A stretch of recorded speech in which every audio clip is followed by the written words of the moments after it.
Hey everyone, it's Mari Clark here today for thepinkcamera.com, and it's What's Up Wednesday, even though it's Thursday, and I'll tell you a little bit why I'm late with this video as we go along here. So I'm going to start out in my Dylusions art journal with some Dylusions paints. I'm going to have all of the details about the colors of paints I'm using and all of the products on the Pink Camera blog. So I'll leave the link below in the description to the blog so that you can go to that location and check out the different products that I used for my project today. So I'm just using a baby wipe to put this gorgeous blue color down. It's Calypso blue, and then the white that I've just kind of mixed together just to create kind of an interesting texture on the background.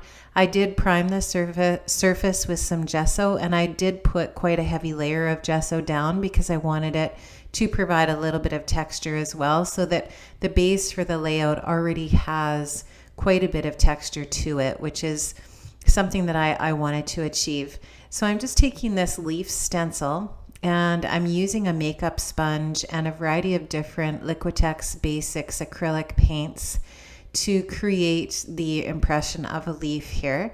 And I'm going to just do that on both sides, and then I'm going to take my pencil and I'm going to just start to kind of draw out a face peeking behind that leaf.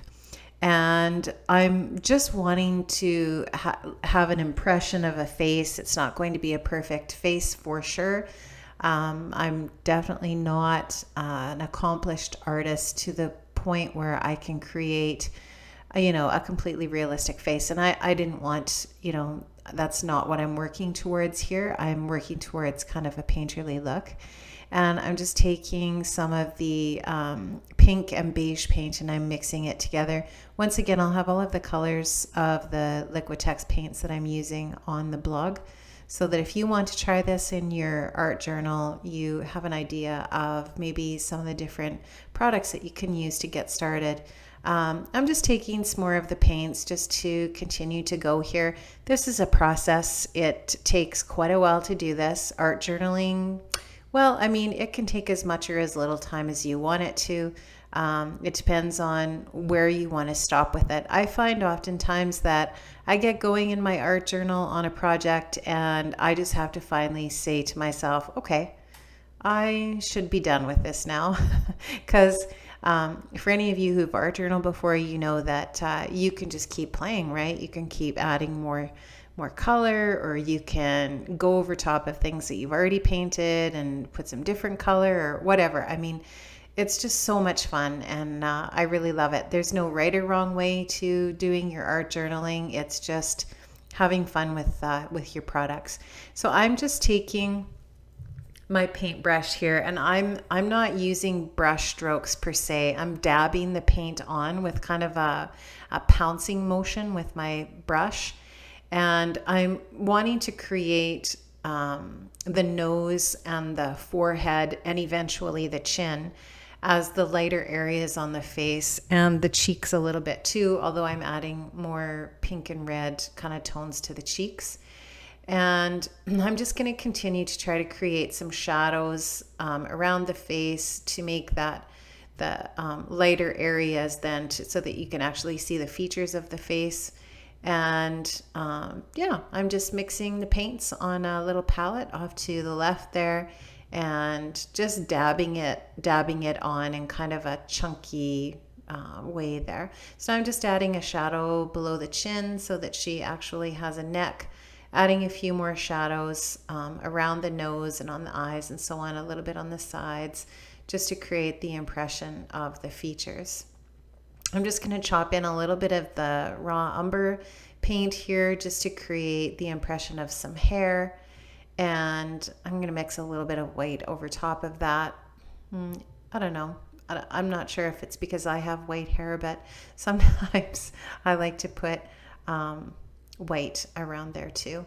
So yeah, I'm just going to now take my Neo color in black and then brown just to do the eyebrows a little bit there and create the impression of an eyebrow.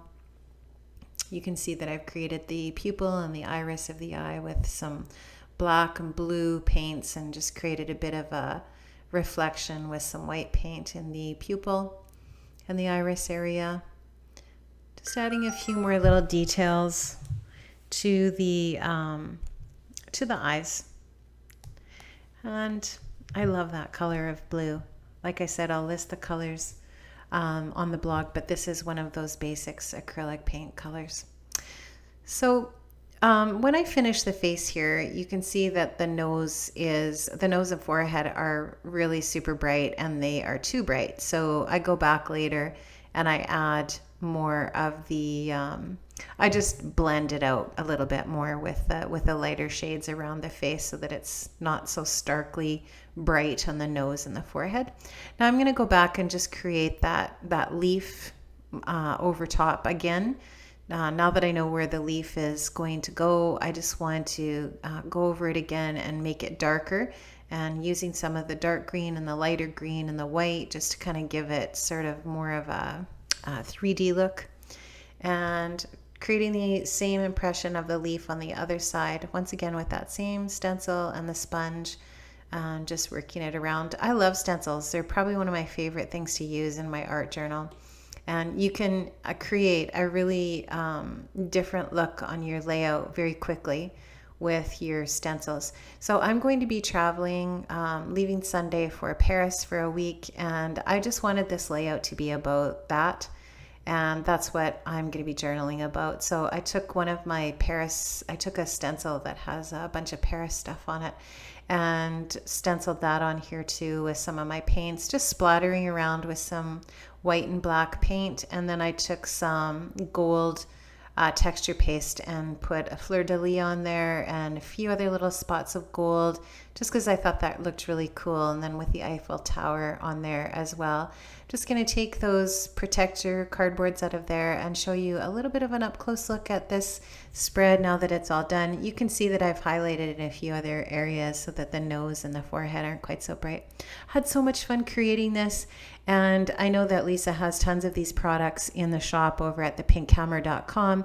If you use the code MARI10, you can get a discount with your purchase. So head on over to thepinkcamera.com and check it out, and I'll see you next time. Thanks a lot for joining me. Bye-bye.